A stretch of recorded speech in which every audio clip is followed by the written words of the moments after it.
Bom, turma, bom dia a todos.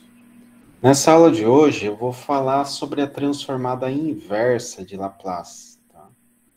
Então, a primeira aula sobre a transformada de Laplace, a aula de ontem, nós vimos todos os conceitos, os procedimentos, os teoremas, as tabelas, né?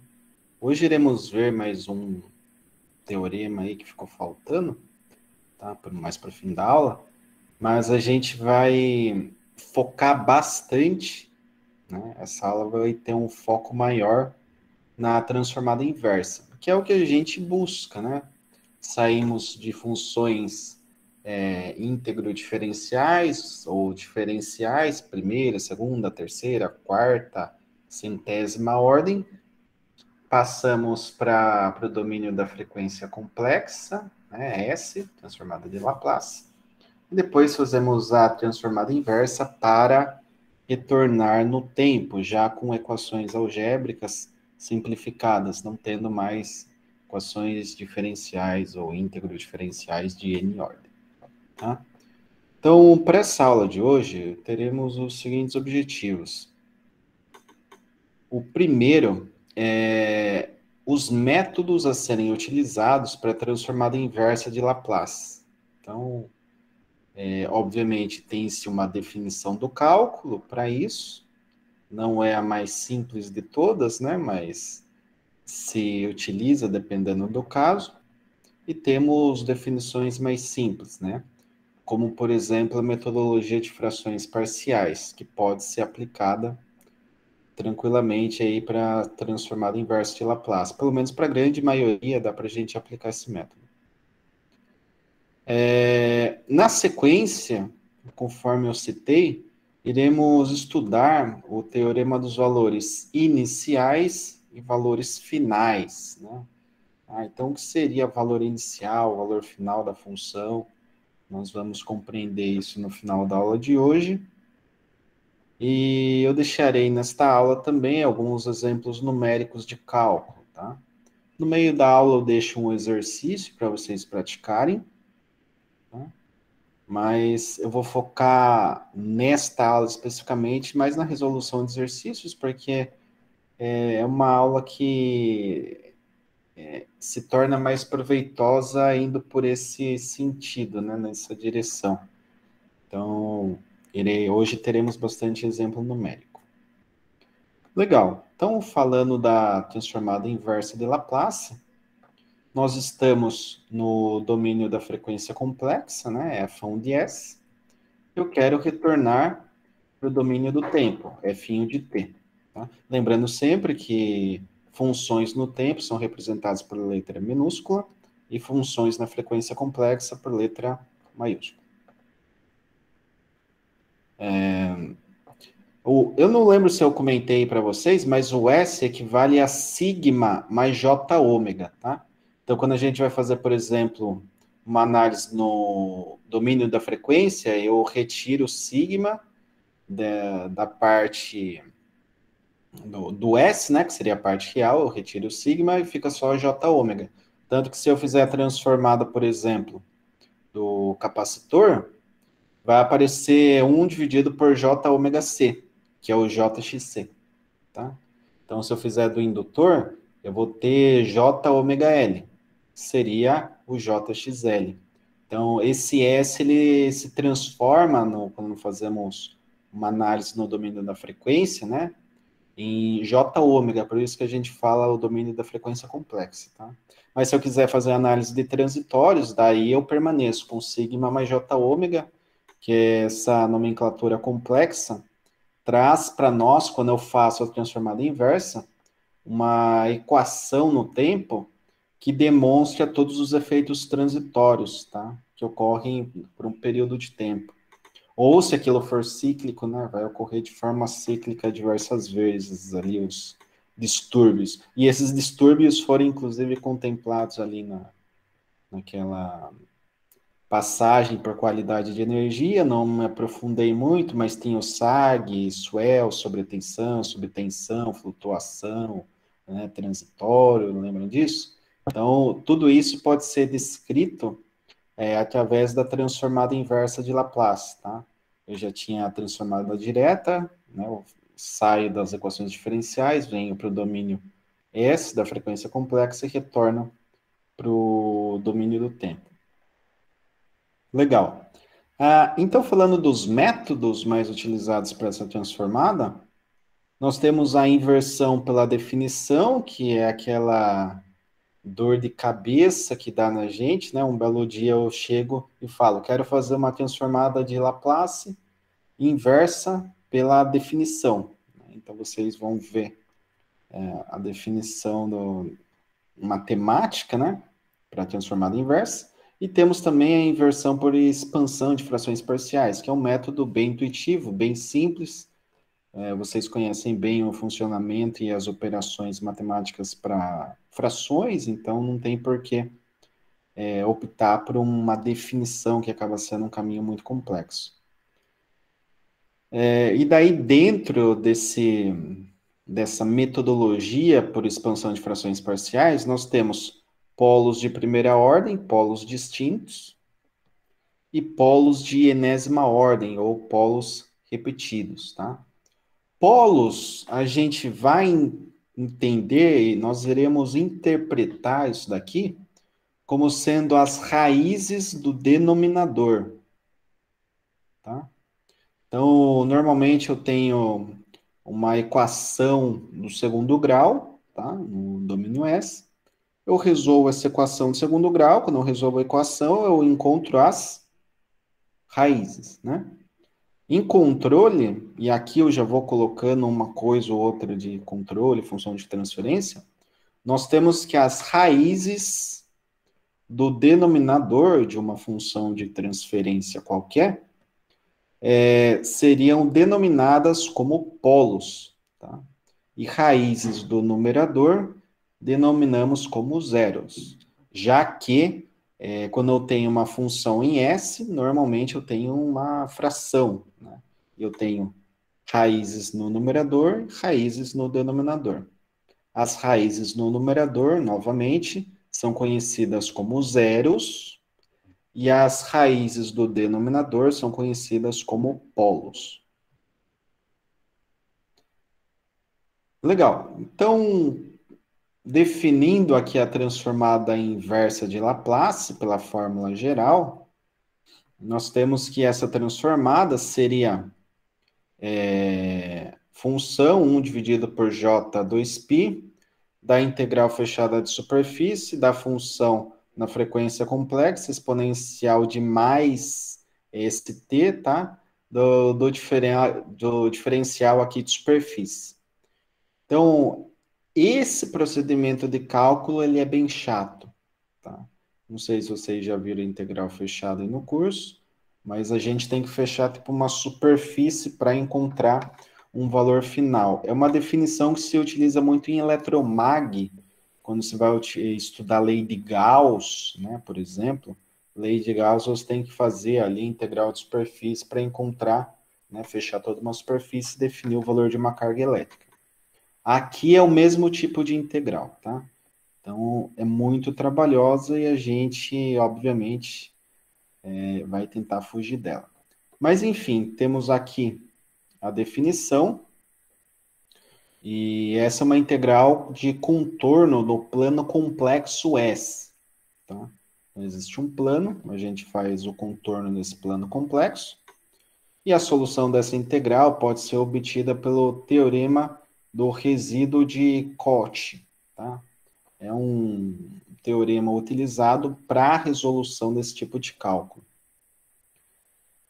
Embora essa fórmula de cálculo, né, aliás, esta fórmula calcule a transformada inversa de Laplace, na prática, usa-se procedimentos mais simples em busca de tabela para as transformadas na forma racional. Então, nós pegamos uma função de transferência, que eu tenho uma função de primeiro, segundo grau no numerador, e normalmente no denominador eu tenho uma ordem acima. Então, se no numerador eu tenho primeiro grau, no denominador, no mínimo, eu tenho segundo grau. Se eu tenho segundo grau no numerador, no denominador eu tenho terceiro grau, quarto grau, quinto grau. Então, nós temos que resolver essas funções e chamamos daí no numerador de determinar os zeros e no denominador de determinar os polos, tá? Fazendo isso, nós podemos, lá em controle, definir um controlador que vai gerar uma resposta satisfatória daí para o sistema. Pode ser um sistema de controle de vazão, controle de temperatura, controle de pressão, tá? Controle de velocidade, torque, né? De máquinas, corrente, tensão, enfim, dá para se controlar N variáveis, né? Em plantas industriais, aplicando aí diversas metodologias de controle, tá? E para se fazer o controle, normalmente nós temos o modelo em S da planta, tá? Seja uma planta petroquímica, uma planta industrial qualquer, ok? Então, esses conceitos de polos e zeros a gente vai, vocês, né? A gente não vai trabalhar muito tempo mais, mas nós iremos definindo alguns conceitos básicos no decorrer dessas aulas, tá? Então, falando agora um pouco sobre a transformada inversa por expansão de frações parciais, temos o seguinte: uma transformada de Laplace é dita racional se ela é uma razão de polinômios em S. Tá? Então, eu tenho aqui um modelo matemático que descreve o que foi colocado aqui acima. Né? Então, f1 de S seria um polinômio n de S no numerador e um polinômio d de S no denominador. Esses polinômios podem ser descritos como S menos 0,1, né? Que eu falei que em cima temos os zeros, embaixo temos os polos, ó, P1, Pn. Então, S menos 0,1 mais S, mais não, vezes S menos Z2 vezes S menos Z3 vezes, vai embora, S menos Zm. Tá? E no denominador, polinômios de S menos P1 vezes S menos P2 vezes S menos P3 vezes, três pontinhos, S menos P.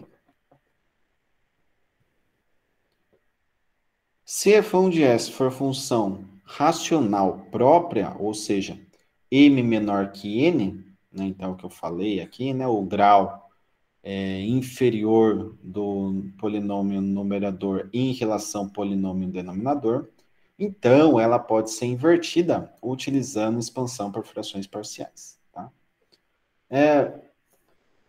Uma forma de se compreender isso é só lembrar de algumas transformadas da aula de ontem, né? Então pensa, tem a transformada de uma constante. Se a constante for 1, é 1 sobre S. Se a constante for 10, é 10 sobre S. Tá? Então, a ordem do denominador é maior que do numerador, né? Numerador, se é 10, né, eu tenho S elevado a zero. Então, é ordem 0. E embaixo é S, então é S elevado a primeira. Ordem 1. Então, eu teria M menor que N. Tá? Então, daria para se inverter utilizando a expansão de frações parciais. Quando eu tenho 1 dividido por S mais 2, né, transformada inversa da exponencial.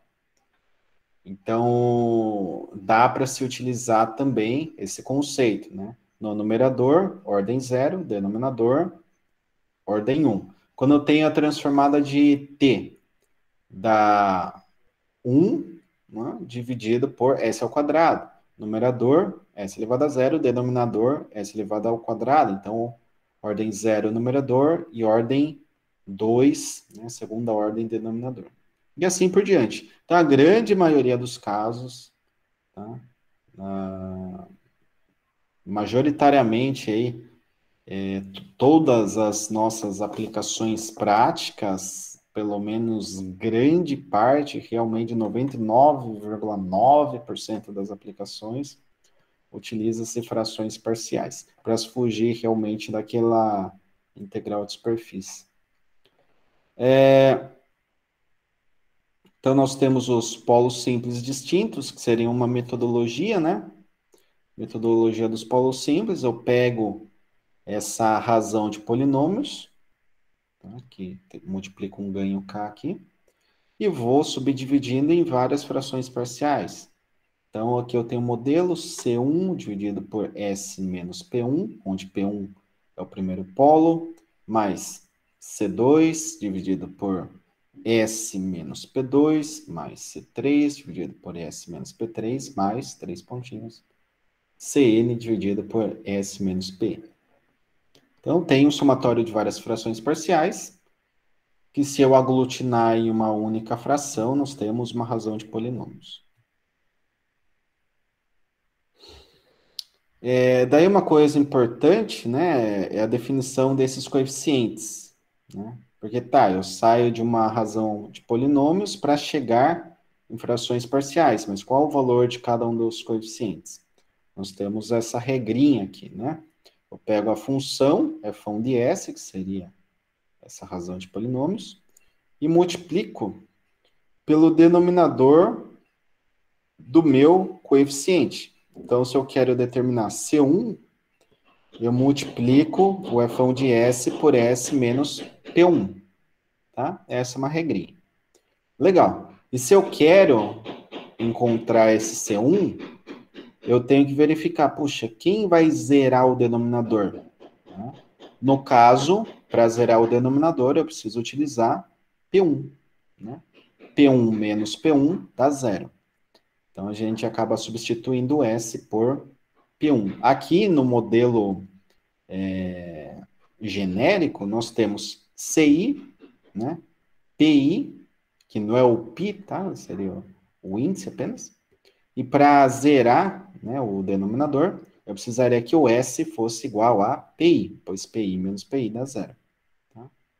Então, a lógica por trás da definição desse coeficiente é encontrar basicamente as raízes, né, que irão zerar esse denominador e, portanto, definir um valor para CI, para cada um dos coeficientes dessas frações de polos simples ou polos distintos.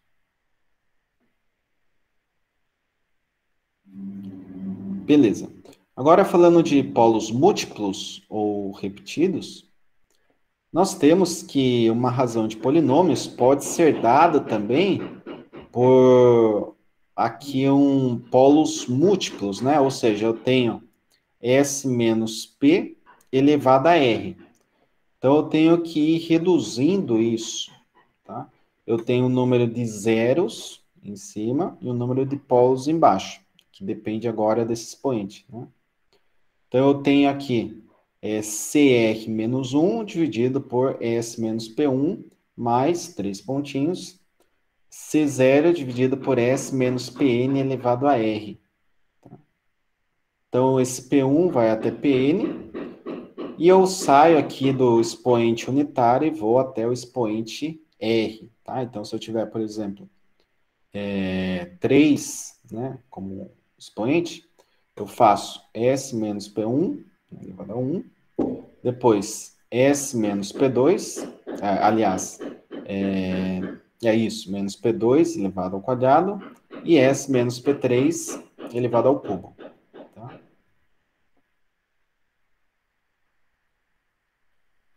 Os coeficientes, nesse caso, eles são dados de uma forma diferente. Eu tenho que fazer a derivada de S menos PI elevado a R, que multiplica f1 de S, e quando esse S tende a PI. Tá? Por quê? Porque eu vou zerar aqui. Então, eu faço o produto, né? Eu pego o denominador, multiplico pelo f1 de S, que seria esse modelo, esse daqui no caso, né? E daí vai simplificar, né? Eu vou cortar esse carinha com isso daqui de baixo. Vai ficar mais alguma outra coisa no denominador. Normalmente tem um produto, né, no denominador. E daí fazemos, então, a derivada e substituímos pelo valor que iria zerar aquele denominador. Tá?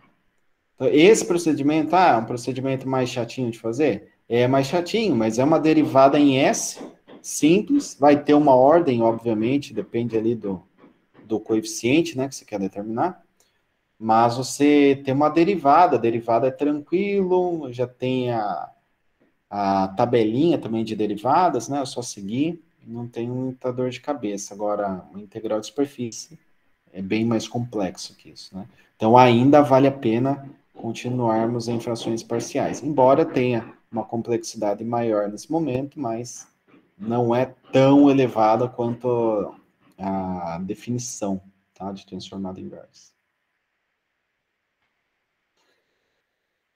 E aqui eu deixei a tabela mais uma vez, né, para a gente recordar aí algumas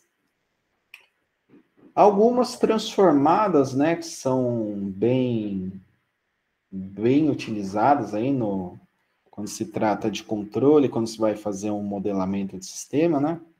Então, da constante, que nós vimos que é a constante sobre S, de T, né, que seria 1 sobre S quadrado, agora T elevado a N, para N natural, ou seja, ao quadrado, ao cubo, quarta potência, quinta potência, e vai embora, seria o expoente fatorial dividido por S elevado a N mais 1, e elevado a AT, onde A é uma constante, ficaria 1 dividido por S menos A. Seno de AT seria A dividido por S quadrado mais A ao quadrado. Cosseno de AT, S dividido por S quadrado mais A ao quadrado. Seno hiperbólico, cosseno hiperbólico. Né? No caso do seno, A dividido por S quadrado menos A ao quadrado. Cosseno hiperbólico, S dividido por S quadrado menos o Azinho ao quadrado. Função Heaviside, né, para A maior ou igual a zero, seria a exponencial de menos AS dividido por S. E a função de Dirac, né, Dirac de T menos A, para A maior ou igual a zero, seria a exponencial de menos AS. Tá? Então, este lado aqui, essa parte final aqui, do 7 ao 10, não se utiliza muito. Tá? Agora, do 1 ao 6, se utiliza demais, né? Nós normalmente temos modelos com exponenciais, né? Uma exponencial com um deslocamento de tempo, senoides e cossenoides, tá?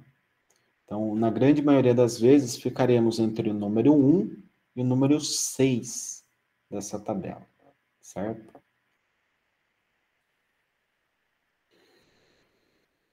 Turma, alguma dúvida até aqui? Alguma pergunta sobre a teoria? Aqui não, professor. Ok, deixa eu ver o chat. Vamos ver como estamos aqui.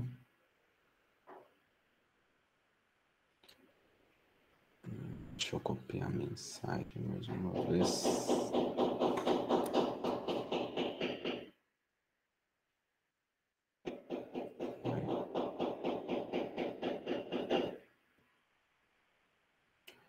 Bom, então vou começar a falar um pouco sobre os exemplos numéricos.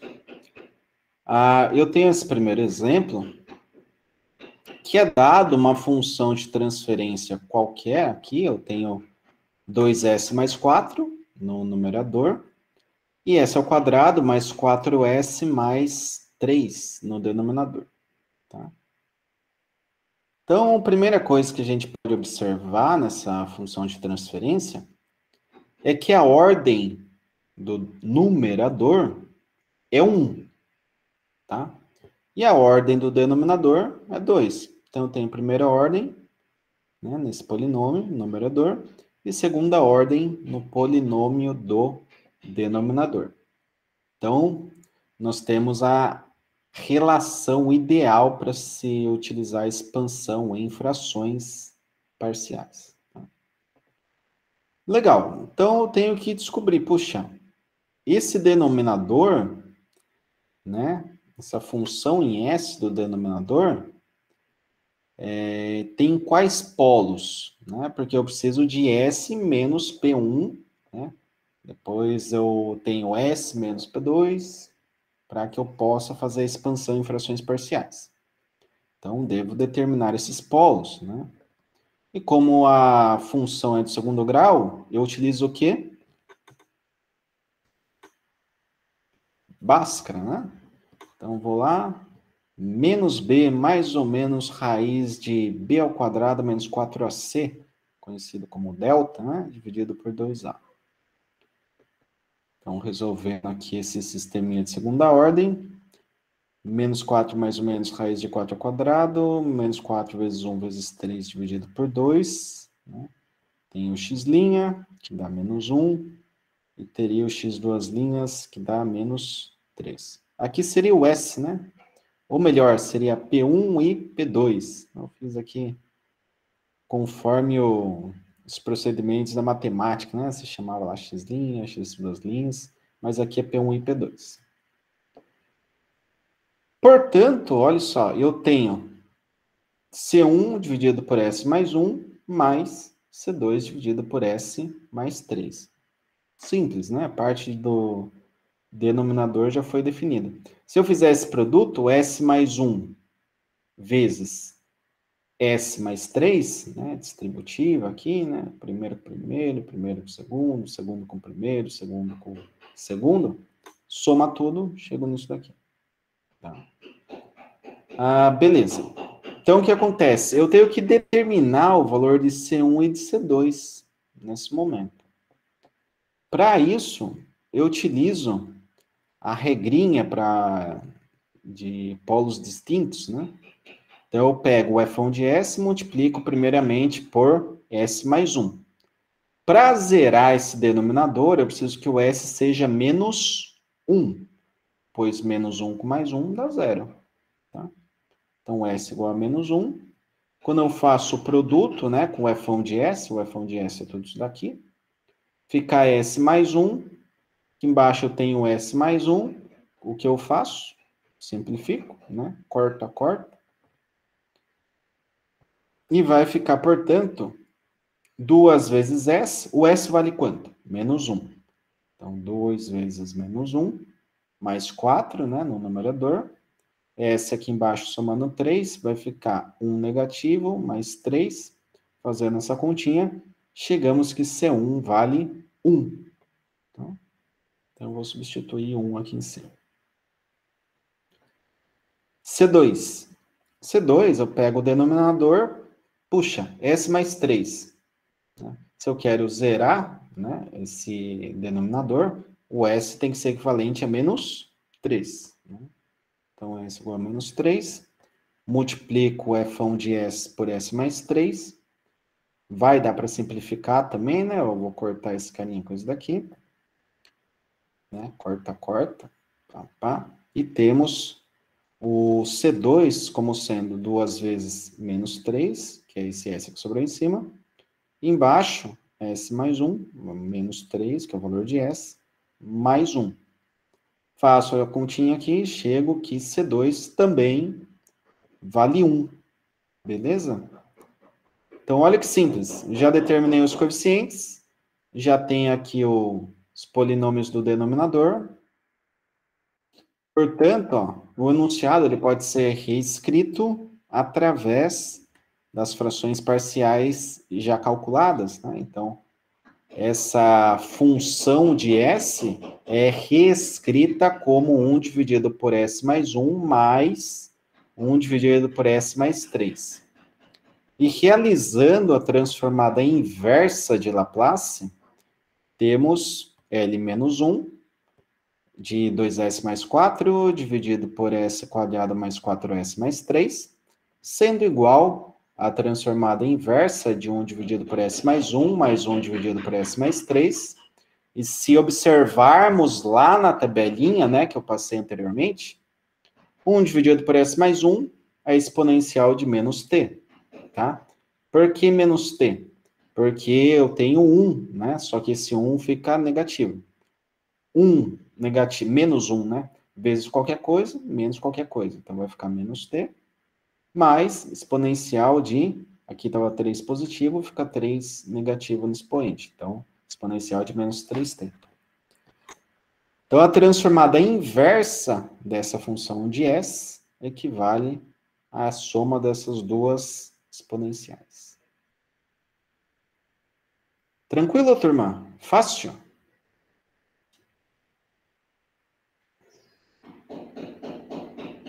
fácil, de repente, um pouco demais, professor, mas dá para fazer.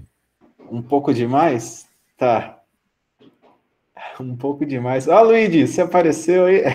Cheguei, professor, cheguei. Rodou hoje. Ah, professor, hoje acabou o alarme não tocando, cheguei atrasadinho, mas tô aqui agora. Tá, beleza. Exatamente, precisa pensar um pouco, mas dá para fazer. Então, Thiago, é mais simples do que a definição, né, por integral de superfície. Nem sei se vocês já estudaram essa integral de superfície aí. Ela pode ser dividida em várias integrais duplas, por exemplo, só para se ter uma noção, caso não tenham estudado. Ou fazer de forma vetorial, né, uma integral vetorial. Mas, enfim, não vale a pena, né? Tem que ter algumas aulas só sobre isso para se compreender bem. Portanto, é trabalhoso, tem que pensar um pouco, mas ainda assim é muito, muito, muito mais simples do que se fazer a transformada pela definição, né? A transformada inversa, no caso. Legal. Exemplo 2. Exemplo 2 é esse daqui, ó. Temos o f1 de s, s ao quadrado, mais 2s, mais 5 dividido por s mais 3, que multiplica s mais 5 elevado ao quadrado.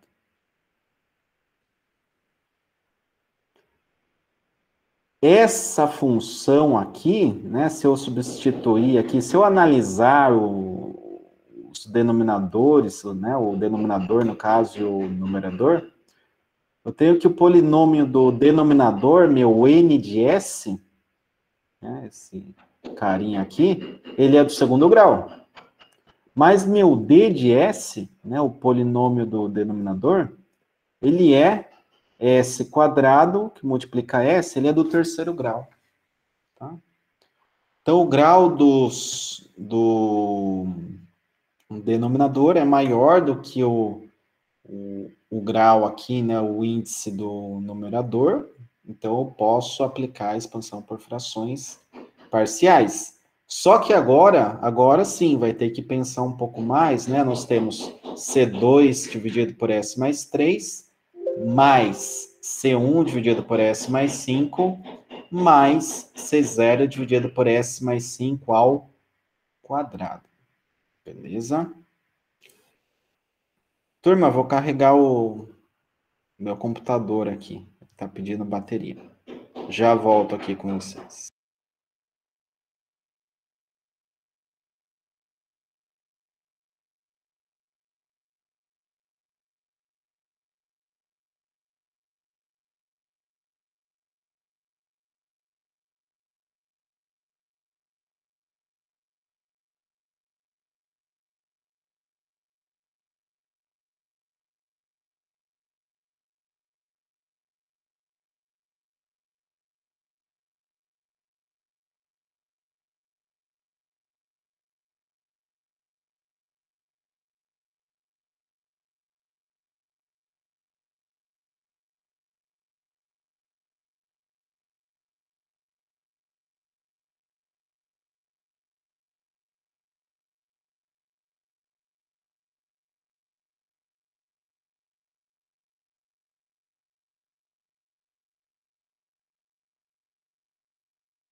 Bom, voltando aí, retomando.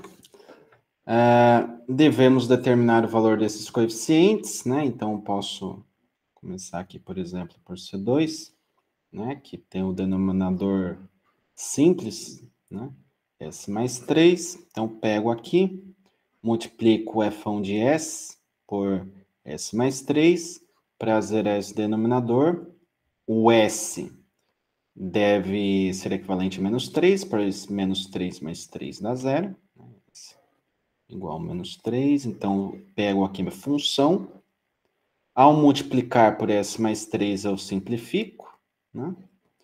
E faço a substituição agora do S. Então, S ao quadrado, menos 3 ao quadrado, 2 vezes S, 2 vezes menos 3, mais 5, dividido por menos 3, mais 5, tudo ao quadrado. Faço essa continha e chego que C2 vale 2. Calculando C0. O C0 é f de S, que multiplica S mais 5 ao quadrado. Para zerar esse S mais 5, eu tenho que substituir o S por menos 5. Então, vai ficar S mais 5 ao quadrado, que multiplica a minha função de S, né? Posso cortar esses dois carinhas, né? Simplificar mais uma vez. Sobra no denominador S mais 3. E eu substituo o S por menos 5. Então, vai ficar menos 5 ao quadrado, mais 2 vezes menos 5 mais 5. E aqui embaixo, menos 5 mais 3. Substituir aqui por menos 5. Faço a continha, chego em 10. Então, o C0 vale 10. Beleza. Já calculei o C2 e o C0. Ficou faltando calcular o C1. Daí, o C1, por termos aqui polos múltiplos, né? Expoente 2, eu tenho que fazer a derivadinha, tá? A derivada da primeira ordem. Então, 1 dividido por 1 fatorial, vai dar 1 mesmo. Derivada de primeira ordem desse carinha seria S mais 5 ao quadrado, vezes o f de S, que eu vou derivar, para S sendo igual a menos 5. Então, fazendo essa derivada aqui, né? Nós temos o produto agora, né? Apenas substituir o f de S por S mais 5 ao quadrado. Embaixo nós temos S mais 5 ao quadrado. Posso simplificar. Então, dando prosseguimento. Feita a simplificação, vou derivar este carinha. Chego nisso daqui. Fiz a derivada.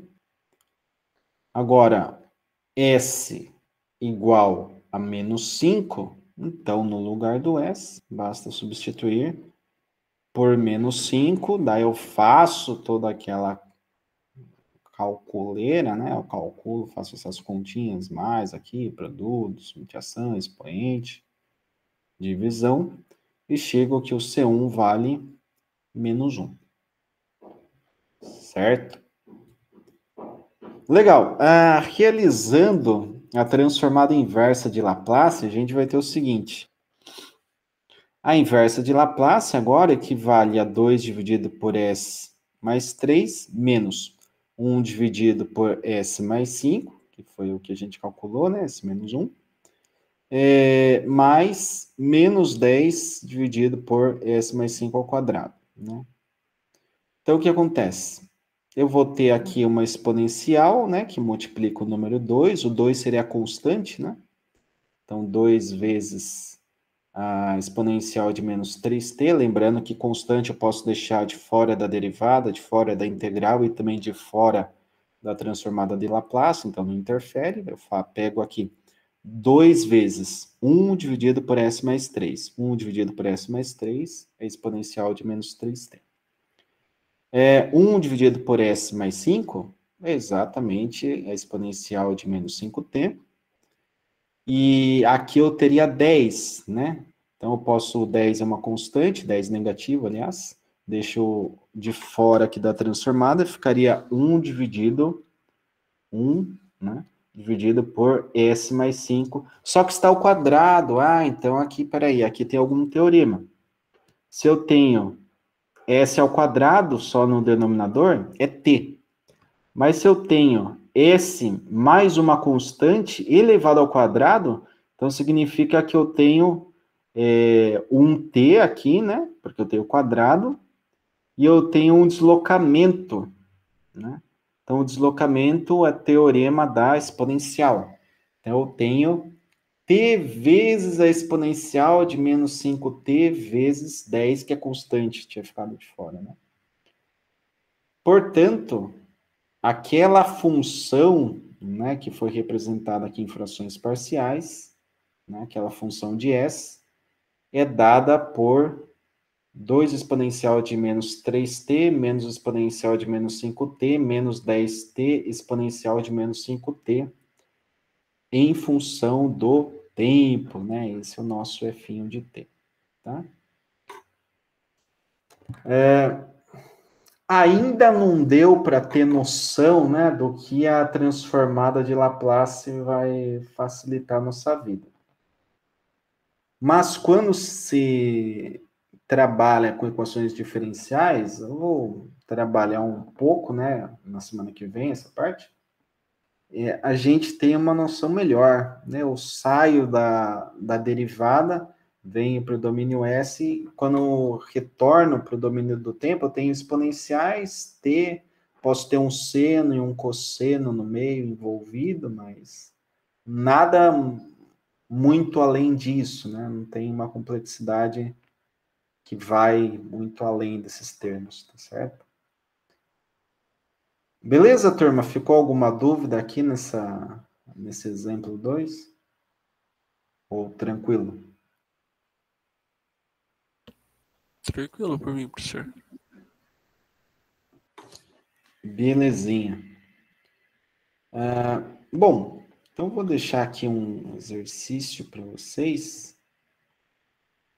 Tá? Nesse exercício, eu dou uma função no domínio da frequência complexa S e peço para determinar a transformada inversa. Tá?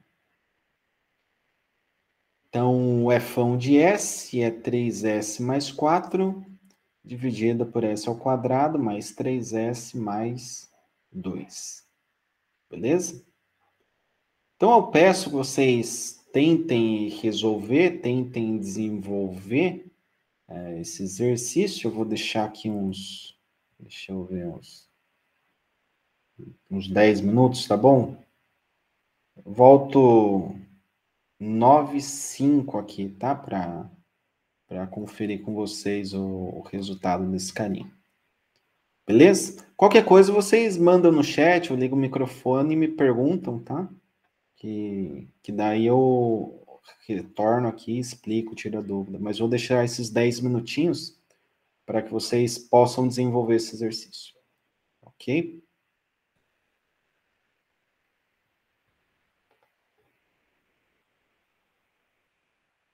Beleza.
Bom, pessoal, retomando aqui. Tiago resolveu aí, né? Deu exponencial de menos t mais exponencial de menos 2t. Bem, foi Eu cheguei próximo perto a disso, isso, né? professor. Eu cheguei em Então, exponencial de menos t, mais 2 vezes exponencial de menos 2t. Não é isso sei. aí. É isso aí. Tá aqui, ó. Tá? Então, esse coeficiente, né? Provavelmente o cálculo do segundo coeficiente, Tiago, deve ter dado alguma divergência aí, entendeu? Pelo que você colocou aqui, você deve ter calculado um, né, para C1 e um também para o C2. Mas beleza. Tá?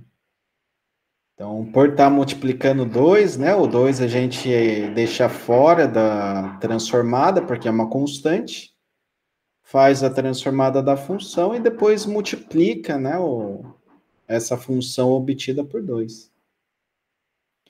Na verdade, dá a mesma coisa nas frações parciais, mas eu esqueci de tirar 2. Então foi isso. É isso aí. Menos mal, né? Porque se você, na hora de deduzir ali o valor do coeficiente, já chegou no número 2, então não tem muito problema. Agora, se tivesse travado nesse procedimento de cálculo, daí talvez fosse interessante, né? Que fazer ou fazer alguma pergunta aqui para esclarecer a dúvida. Mas tirando o Thiago, o Luigi, os outros conseguiram fazer aí? Tranquilo?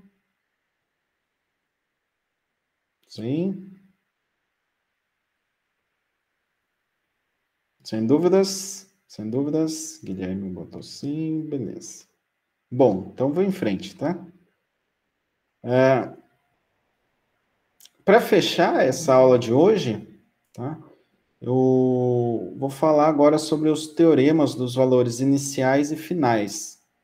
Não é nada de tão complexo, tá? Nós temos aqui uma definição, né? Bom, os teoremas dos valores iniciais e finais podem ser dados pela função no domínio da frequência complexa S ou ainda pela função temporal, conforme mostrado a seguir. Tá? Então, aqui eu tenho o teorema do valor inicial, que é basicamente limite de S tendendo a infinito de S vezes f de S equivale a limite de t tendendo a zero para f de t. Então, o que acontece? Eu falei para vocês, né, que S equivale a uma frequência. Frequência complexa, tá aqui, ó. Frequência complexa. Então, o que acontece? Se eu pegar a fórmula da frequência, pensa assim, frequência em Hertz. Frequência dada em Hertz é 1 dividido pelo tempo, pelo período, né? T maiúsculo. Tá? Então, o inverso da frequência é o período. E o inverso do período é a frequência. Portanto, quando a frequência tende a infinito, o tempo tende a zero. E quando o tempo tende a zero, a frequência tende ao infinito. É basicamente isso, tá? O teorema do valor inicial e o teorema do valor final é o quê? É quando o S tende a zero e o tempo tende ao infinito. Ah, por que do valor inicial? O valor inicial é quando eu estou iniciando, né, o meu sistema. Então, eu startei ali meu processo, em t igual a zero, quando eu liguei o processo, qual o valor da minha função? Né, minha função de transferência. Minha função de transferência vale 2. Tá? Beleza. Então, eu comecei o processo com 2 bar de pressão, por exemplo, com 200 volts de alimentação, tá? Eu tenho um processo ali que vai controlar alguma variável física. E no final, tá? Quando o sistema está rodando, já está rodando há horas, dias, semanas, meses, tá? Qual o valor final do meu sistema? valor final, né, dessa função. Então, o valor final é justamente quando o S tende a zero, tá? De S é f de S, ou quando t tende ao infinito. Então, o que eu faço? Eu tenho ou uma função do tempo, ou uma função na frequência. Tá? Normalmente, a gente já tem a função de transferência na frequência. Então, eu aplico S tendendo ao infinito se eu quero os valores iniciais, ou S tendendo a zero quando eu quero os valores finais, tá? Porque a gente vai observar no tempo, né? Então, como está funcionando a planta de um processo de vazão ao longo dos dias ou ao longo dos meses, né? Ah, tá funcionando legal. Tá, mas o valor que a gente espera, né, no processo é quanto? Eu faço o limite de t tendendo ao infinito, né, da minha função no tempo, e eu chego nesse valor. Ou pego a minha planta, né, que está em S, e faço para S tendendo a zero. Beleza, turma? É bem tranquilo, não tem muito segredo nessa questão do teorema do valor inicial, valor final. Matematicamente falando, é aplicar limite, só que não é nenhum limite tão complexo, né, que tenha que se ficar quebrando a cabeça ali, não tem, é simples, tá? Então, com base nisso, eu deixo aqui o nosso terceiro exemplo, que é para determinar o valor inicial e o valor final de um sinal f de t, cuja transformada de Laplace é 7s mais 10 dividido por s que multiplica s mais 2, tá? Então, se eu realizar o teorema do valor inicial, eu tenho o valor de partida, né, do meu sistema. Então, aplicando aqui o teorema do valor inicial, eu tenho o limite de S vezes f de S, o f de S foi dado, né? Para S tendendo ao infinito. Então, eu simplifico S com S. Fica 7S mais 10 dividido por S mais 2. Se eu botar S tendendo ao infinito, fica infinito por infinito. Em determinação, o que eu faço? Eu tenho que aplicar o teorema de L'Hopital, né, que eu já comentei com vocês. Então, derivo o numerador, derivo o denominador. Quando eu derivar o numerador, vai dar 7. Quando eu derivar o denominador, vai dar 1. 7 dividido por 1 dá 7. Tá? Teorema do valor final, basicamente, né, eu quero determinar, quando o sistema estiver estável, já tiver passado todo o transitório, qual vai ser o valor final do sistema? Tá? O valor final será quando S tende a zero, né, de S é f de S. Substituir mais uma vez aqui o f de S, né? Simplifica S com S. Só que o S tende a zero. Então, 7 vezes 0 dá 0. Sobra 10 aqui no numerador. Embaixo fica 0 mais 2. Tá? Então, temos 10 dividido por 2. Temos que o valor final do sistema é 5. Tá? Então, quando eu ligar o sistema, vai estar em 7. Por exemplo, 7 volts. Mas quando o sistema já estiver estabilizado, porque está em 7, daí talvez tenha algum transitório, alguma oscilação, e estabilize em 5. Estabilizou em 5 volts, daí o sistema fica. Entendeu? Esse infinito quer dizer assim, na estabilidade, quando o sistema estiver estável, para onde ele vai? Vai para 5 volts, nesse exemplo. Ele começa de 7, mas vai para 5. Por isso que eu falo, são sistemas oscilantes, né, ou sistemas com comportamento transitório, que eu tenho que determinar um ponto inicial, e depois eu pego ali na estabilidade, né, e verifico, puxa, vai estar nesse ponto inicial mesmo? Não, vai estar em outro ponto. Então, com esses pontos eu consigo fazer o projeto daí de componentes, de conversores, de equipamentos, tá? A gente trabalha aí nesse sentido. Senhor. Professor, Oi, pode falar. pode falar, tu não. Eu só ia falar que eu não tenho, que cortou um pouco pra mim aqui quando tava falando do valor final. Não sei se mesmo. Vou voltar aqui então. O valor final, basicamente, eu substituo no lugar do F1 de S aqui, né? Eu vou colocar a função que foi dada, e o S eu faço tendendo a zero. Por quê? Porque o T está tendendo ao infinito. Eu tinha dado um exemplo com tensão elétrica, então, supondo que eu ligue um sistema, um conversor eletrônico, ele está inicialmente em 7 volts, mas depois que ele estabilizar, que tiver alguma oscilação, algum transitório na alimentação, eu tenho uma estabilidade em 5 volts. Tá? Então, lá para frente, lá quando ele tiver um tempo razoável já de operação, 1 hora, 2 horas, né? Que para a gente aqui na área elétrica, né, a resposta dos sistemas é microsegundo, milissegundo, né? Então, se eu estiver trabalhando em horas, eu já tenho aqui o equivalente ao nosso infinito, né? Então, já temos a estabilidade do sistema em 5, né? Eu coloquei como se fosse um sistema elétrico. Então, ele parte de zero, de 7 volts, né? Para T tendendo a zero, que significa o valor inicial. Então, quando o tempo é nulo, né? Liguei o sistema. Tá? Liguei o sistema, eu tenho 7 volts. Se for um sistema elétrico. Com o sistema funcionando há um bom tempo, nós teremos um valor de tensão que seria de 5 volts.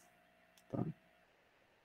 Então, o sistema, eu liguei o sistema no instante zero, estava em 7, depois foi, por exemplo, para 8, 6, 7,5, 5,5, entendeu? Foi para 5,8, 4,9, estabilizou em 5. Deu uma osciladinha e ficou em 5, entendeu?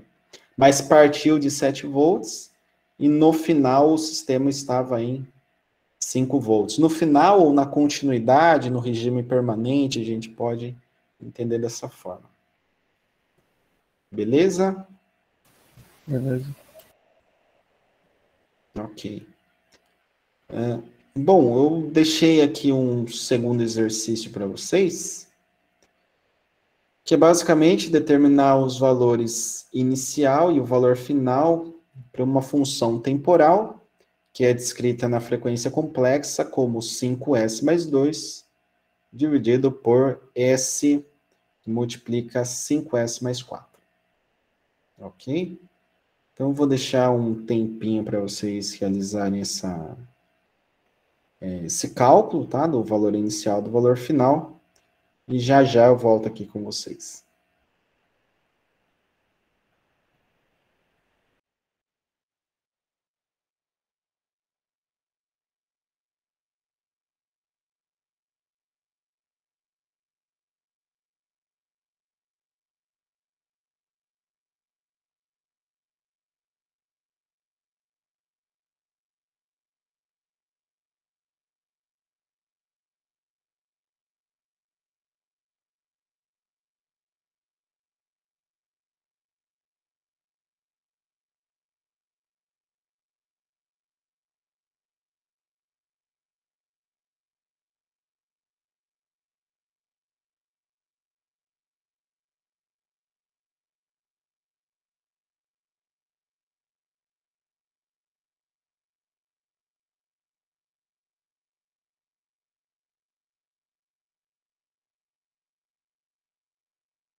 Bom, turma, retomando aqui, para finalizar a aula de hoje, quando aplicamos o teorema do valor inicial para essa função, pegamos ela, o f1 de S, multiplicamos por S, mais uma vez simplifica, esse S normalmente sempre vai simplificar, tá? Se não simplificar, a tendência é que ela já tenha uma direção bem definida, né? Fica até evidente, você olha a função, às vezes tem uma ordem muito acima, né? No polinômio no denominador, você já vê que a simplificação vai tender a gerar um resultado nulo ou um resultado por um infinito. Mas normalmente acaba tendo algum tipo de simplificação com esse S aqui do limite, tá? Então, simplifica, sobra 5S mais 2 dividido por 5S mais 4. Quando eu faço o limite de S tendendo a infinito, fica em determinação, né? Infinito por infinito. Aplico o L'Hopital, derivo em cima e derivo embaixo em relação a S. Fica 5 dividido por 5, que dá 1, tá? Então, no instante inicial, liguei o sistema, eu tenho 1 para alguma variável, tá? Pressão, vazão, temperatura, o que quer que seja. E o valor final desse processo seria multiplicar a minha função, f1 de S, por S, mais uma vez, para S tendendo a zero. Então, fica 0 mais 2, dividido por 0 mais 4, tá? 2 quartos equivale a meio. Portanto, quando o sistema já tiver saído do transitório de partida, já estiver estável em regime permanente, temos que a função vale meio, tá? Um fato interessante, né, é que se eu pegar essa função de transferência, fizer a transformada inversa, tá? Passar isso daqui para o domínio do tempo, né, para ft, a tendência é que saia daqui uma constante mais uma exponencial, tá? Uma constante menos uma exponencial, alguma coisa assim. E quando você aplica t igual a zero, você tem o mesmo valor obtido no domínio da frequência complexa, tá? Então, vai chegar em 1 para t igual a zero. E se eu pegar esse f de t e fizer t tendendo a infinito, eu chegarei também em meio. Então, é algo até que eu deixo aí como um adicional, né? Um exercício adicional para que vocês realizem, que é fazer, então, essa transformada inversa e aplicar o limite no tempo para ver se bate, tá? Esse 1 para valor inicial e meio para o valor final. Beleza? Alguma dúvida, alguma pergunta na aula de hoje? Tranquilo? Aqui tranquilo, professor. Beleza, então. Bom, vou finalizar a gravação.